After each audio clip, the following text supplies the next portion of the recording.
दोस्तों आज की वीडियो में हम बात करने वाले हैं पीएम किसान सम्मान निधि के बारे में। तो पीएम किसान सम्मान निधि में न्यू रजिस्ट्रेशन कैसे करना है, ये कंप्लीट प्रोसेस आज की वीडियो में मैं आपको बताने वाला हूं। तो इस योजना के तहत सभी किसान भाइयों के खाते में 6,000 रुपए की धनराशि 3 किस्तों में आधार डीबीटी के थ्रू भेजी जाती है। तो इसके लिए जरूरी डॉक्यूमेंट क्या है? जरूरी डॉक्यूमेंट में आपका आधार कार्ड चाहिए। आधार कार्ड से आपका मोबाइल नंबर का लिंक होना जरूरी है। साथ ही साथ आपको ये भी श्योर कर लेना है कि आपके जो बैंक से आधार सीडिंग इनेबल है कि नहीं है। अगर आधार से बैंक सीडिंग इनेबल नहीं होगा तो आप अपने ब्रांच विजिट करके उसको इनेबल करवा लीजिएगा। और आपको एक खतौनी की नकल चाहिए होगी जो कि पीडीएफ फाइल में अपलोड होना है। पीडीएफ फाइल की साइज 200 केबी के जो है अंदर अंदर होनी चाहिए। तो कंप्लीट प्रोसेस आज की इस वीडियो में मैं आपको बताने वाला हूँ, तो बने रहिएगा एंड तक मेरे साथ। और साथ ही साथ अगर वीडियो अच्छी लगे तो वीडियो को लाइक कर दीजिएगा। और अगर आप मेरे चैनल पर नए हैं तो चैनल को सब्सक्राइब करते हुए नीचे बेल आइकन होगा उसको भी प्रेस कर दीजिएगा। तो बिना किसी देरी के चलते हैं वीडियो की तरफ। तो सबसे पहले दोस्तों आप सभी को अपना कोई भी ब्राउज़र ओपन करना है। ब्राउज़र ओपन करने के बाद आपको इस वाली वेबसाइट पर आ जाना है। वेबसाइट की लिंक मैं अपने डिस्क्रिप्शन बॉक्स में दे दे रहा हूँ, आप वहाँ से विजिट कर सकते हो। नहीं तो आपको अपना ब्राउज़र ओपन करना है। ब्राउज़र ओपन करने के बाद आपको pmkisan.gov.in लिख के सर्च करना है। जो सबसे पहली लिंक आएगी सिंपली उस पर क्लिक कर देना है। तो वेबसाइट का जो इंटरफेस है कुछ इस प्रकार से शो होगा, जैसे कि आप देख पा रहे हैं। तो आपको नया रजिस्ट्रेशन करने के लिए टॉप पे आप देख सकते हैं न्यू फॉर्मर रजिस्ट्रेशन का ऑप्शन आ रहा है। तो यहाँ पे आपको एक बार क्लिक करना है। जैसे ही आप क्लिक करते हो कुछ इस टाइप का पेज खुलकर सामने आ जाएगा, जहाँ पे सबसे पहले यहाँ पे पूछा जाएगा कि आप जो है ग्रामीण किसान हैं या फिर आप जो है शहरी किसान हैं। तो आपको यहाँ से अपने अकॉर्डिंग सेलेक्ट कर लेना है, ठीक है। उसके बाद आपको यहाँ पे एंटर आधार नंबर वाले बॉक्स में अपना आधार नंबर फिल करना है। फिर उसके बाद आपको अपना मोबाइल नंबर जो आधार कार्ड से लिंक है यहाँ पे फिल कर देना है। उसके बाद आपको अपना स्टेट का सिलेक्शन कर लेना है। जो भी आपका स्टेट होगा आपको यहाँ से अपना स्टेट सिलेक्ट कर लेना है। एक लिस्ट ओपन होगी तो अपने अकॉर्डिंग जो भी आपका स्टेट होगा आपको यहाँ से सिलेक्ट कर लेना है। फिर उसके बाद यहाँ पे कैप्चा शो होगा, तो कैप्चा को एज इट इज कैप्चा वाले बॉक्स में फिल करना है। उसके बाद यहाँ पे गेट ओटीपी का ऑप्शन आ रहा है, तो यहाँ पे एक बार क्लिक कर देना है। अब आप देख सकते हैं आपके मोबाइल नंबर पर ओटीपी भेज दी गई है। तो ये जो ओटीपी आएगी 4 डिजिट की आएगी, तो आपको अपने मोबाइल फोन से ओटीपी देखकर यहाँ पे फिल करना है। ओटीपी फिल करने के बाद आपको वापस से ये कैप्चा जो शो हो रहा है कैप्चा वाले बॉक्स में फिल करना है। उसके बाद सबमिट वाले ऑप्शन पर क्लिक कर देना है। अब जैसे ही आप वहां पे क्लिक करेंगे तो आपके आधार वाली ओटीपी भेजी जाएगी जो आपके आधार ऑथेंटिकेशन के लिए होगी। तो आप सिंपली जो है वो ओटीपी 6 डिजिट की होगी, तो आपको अपने फ़ोन से देखकर यहाँ पे ओटीपी वाले सेक्शन में फिल कर लेना है, ठीक है। देन आपको कैप्चा को एज इट इज कैप्चा वाले बॉक्स में फिल करना है। उसके बाद आपको वेरीफाई आधार ओटीपी वाले ऑप्शन पर क्लिक कर देना है। अब आप जैसे ही वहां पे क्लिक करोगे कुछ इस टाइप का फॉर्म ओपन हो जाएगा, ठीक है। सबसे पहले आप देख सकते हैं यहाँ पे स्टेट आपका ऑटो सिलेक्ट होगा। उसके बाद आपको डिस्ट्रिक्ट यहाँ से अपना चुन लेना है। डिस्ट्रिक्ट चुनने के बाद आपको अपना सब डिस्ट्रिक्ट यानी कि तहसील को चुन लेना है। उसके बाद आपको अपना ब्लॉक चुन लेना है, जो भी आपका ब्लॉक होगा यहाँ से सिलेक्ट करके आपको चुन लेना है। फिर उसके बाद आपको अपना ग्राम यहाँ से चुन लेना है। ग्राम चुनने के बाद आप देख सकते हैं यहाँ पे फार्मर पर्सनल डिटेल्स, तो यहाँ पे आपका नाम शो हो जाएगा जो कि आधार द्वारा ऑटोमेटिकली फैच कर लिया जाएगा। इसके बाद आपका जेंडर भी यहाँ पे आपको फिल करने की जरूरत नहीं है, वो ऑटोमेटिकली आधार के थ्रू फैच कर लिया गया है। ठीक उसी प्रकार से नीचे कैटेगरी, तो कैटेगरी जैसे आप देख पा रहे हैं यहाँ से आपको अपनी कैटेगरी सिलेक्ट करनी है कि आप जनरल अदर्स हैं या फिर एसटी में आते हैं या फिर एससी में आते हैं। तो आपको अपने अकॉर्डिंग जो भी आपकी कैटेगरी होगी यहाँ से सिलेक्ट करनी है।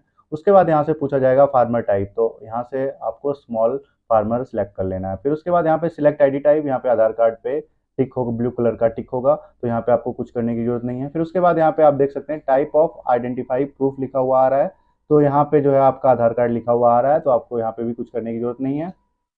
उसके बाद आप देख पाएंगे यहाँ पे आधार नंबर, तो यहाँ पे भी आपको कुछ करने की जरूरत नहीं है। उसके बाद आपका मोबाइल नंबर यहाँ पे शो हो जाएगा। देन आपका एड्रेस जो है आधार कार्ड के थ्रू ऑटोमेटिकली फैच कर लिया जाएगा। देन आपका पिन कोड भी आधार के अकॉर्डिंग ही शो होगा। देन आपका जो फादर मदर या फिर हस्बैंड नेम होगा वो भी आधार के अकॉर्डिंग शो होगा। यहाँ पे आपको लैंड रजिस्ट्रेशन आईडी फिल करनी है। तो लैंड रजिस्ट्रेशन आईडी क्या होती है मैं आपको बता देता हूँ खतौनी ओपन करके। तो दोस्तों खतौनी में एक सेक्शन होता है गाटा यूनिक कोड का, ठीक है। आपकी खतौनी में भी वो होगा सेक्शन।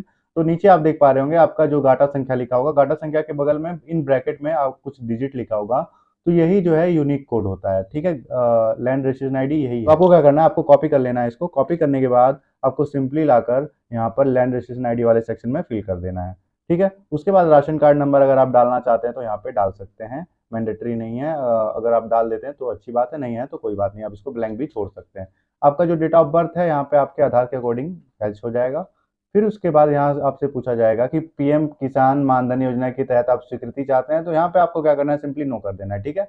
उसके बाद आते हैं यहाँ पे अपने लैंड डिटेल्स में, ठीक है। तो सबसे पहले यहाँ से पूछा जाएगा कि आपका जो ऑनरशिप है यानी कि जो स्वामित्व है जमीन में किस प्रकार की है, आप सिंगल यानी कि एकल है या फिर जॉइंट यानी कि कई लोग भी उस खाते में सहखातेदार के रूप में हैं। तो आपको अपने अकॉर्डिंग यहाँ पे सिलेक्ट कर लेना है। अगर आपका जो है सिंगल होगा तो सिंगल चूज कर सकते हो, मेरे केस में जॉइंट है तो मैं जॉइंट सिलेक्ट कर लेता हूँ। उसके बाद आपको क्या करना है, यहाँ पे आप देख पा रहे हैं ऐड का ये आइकन बना हुआ है यहाँ पे, तो सिंपली एक बार इस पर क्लिक कर देना है। अब जैसे ही आप वहाँ पे क्लिक करोगे यहाँ पे ऐड लैंड डिटेल का फॉर्म ओपन हो जाएगा। तो यहाँ पे आपको अपने भूमि का विवरण इंटर करना है। तो सबसे पहले आपको अपना खाता नंबर इस बॉक्स में फिल कर देना है, ठीक है। और खाता नंबर फिल करने के बाद आपको अपना खसरा नंबर जो है यहाँ पे फिल कर देना है। खसरा नंबर जिसे कहीं कहीं गाटा संख्या भी कहते हैं और कहीं कहीं आराजी नंबर भी कहते हैं, तो आप अपने अकॉर्डिंग यहाँ पे फिल कर देना, ठीक है। उसके बाद यहाँ पे एरिया पूछा जाएगा, तो आपका गाटा या खसरा या आराजी का जो भी एरिया होगा आप यहाँ पे फिल कर सकते हैं, ठीक है। यहाँ पे आपको फिल करना है, वो मैंडेटरी है, आप इसे ब्लैंक नहीं छोड़ सकते हैं। फिर उसके बाद यहाँ से आप पूछा जाएगा लैंड ट्रांसफर स्टेटस, मतलब कि जो भूमि है आपके नाम से कब ट्रांसफर हुई है, तो 2019 से पहले या 2019 के बाद, तो आपको यहाँ पे वो चीज़ सिलेक्ट कर लेनी है। उसके बाद यहाँ पे लैंड ट्रांसफर डिटेल्स, तो यहाँ से आप पूछा जाएगा लैंड ट्रांसफर डिटेल की आपका जो है death of husband, death of father, ancestor land या विरासत, purchase of land, gifted land grant allotment, तो आपको अपने केस में सिलेक्ट कर लेना है, जो भी होगा आपको सिलेक्ट कर लेना है। अगर आपके पिता की मृत्यु हुई है तो डेथ ऑफ फादर लिख सकते हैं। अगर आपके पति की मृत्यु के बाद हुई है तो आप जो है डेथ ऑफ हस्बैंड सिलेक्ट कर सकते हैं।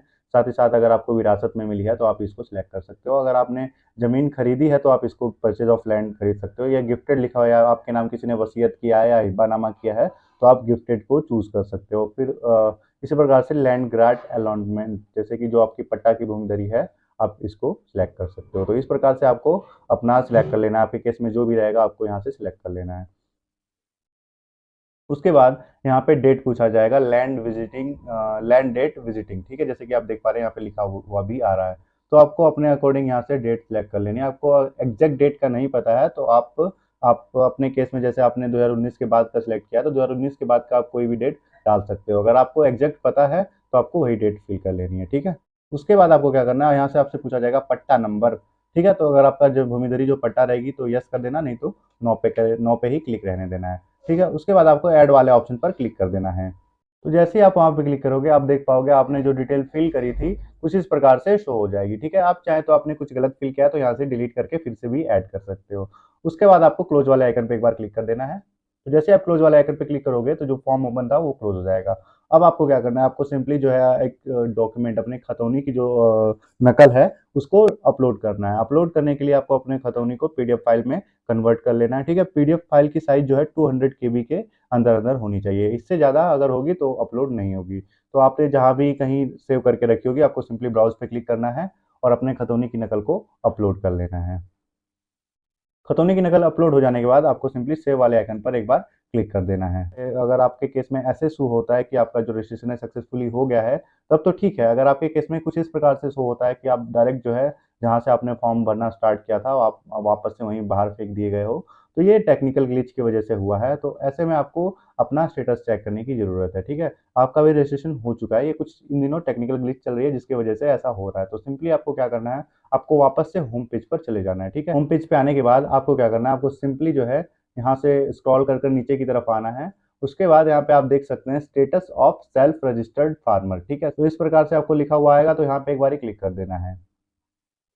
जैसे ही आप क्लिक करते हो आपको यहाँ पे अपना आधार नंबर फिल करना है। आधार नंबर फिल करने के बाद ये कैप्चा शो होगा, तो कैप्चा को इस कैप्चा कोड वाले बॉक्स में फिल करना है। उसके बाद सर्च वाले ऑप्शन पर क्लिक कर देना है। तो दोस्तों जैसा कि जो हमने अभी अभी आवेदन किया था, ठीक है, आवेदन करने के बाद जब हमने फॉर्म को सेव किया तो वो फॉर्म को बाहर फेंक दिया गया। वो टेक्निकल ग्लिच की वजह से हुआ, जबकि हमारा रजिस्ट्रेशन यहाँ पर सक्सेसफुली हो चुका है, ठीक है, जैसे कि आप देख पा रहे हैं। तो यहाँ पे आपके करंट स्टेटस भी शो हो जाएगा, ठीक है। तो यहाँ पे सारी डिटेल आपकी शो हो जाएगी। तो इस प्रकार से दोस्तों आप भी पीएम किसान सम्मान निधि का ऑनलाइन रजिस्ट्रेशन कर सकते हो। ऑनलाइन रजिस्ट्रेशन करने के बाद आपको अपने रजिस्ट्रेशन की कॉपी ले लेनी है, साथ में आधार कार्ड की फोटोकॉपी ले लेनी है और खतौनी की फोटोकॉपी ले लेनी है। ये सारी फोटोकॉपी आपको ले जाके अपने ब्लॉक पे या तहसील पे कृषि विभाग में जमा कर देना है। वहाँ से जो है आपका फॉर्म डिस्ट्रिक्ट लेवल पे फॉरवर्ड कर दिया जाएगा। तो कुछ ही दिन में आपकी जो किस्त है वो आना स्टार्ट हो जाएगी, अगर आप एलिजिबल होंगे तो आशा करता हूँ फ्रेंड्स आपको वीडियो अच्छी लगी। अगर वीडियो अच्छी लगे तो वीडियो को लाइक कर दीजिएगा, चैनल पर नए हैं तो चैनल को सब्सक्राइब करते हुए नीचे बेल आइकन से होगा उसको भी प्रेस कर दीजिएगा।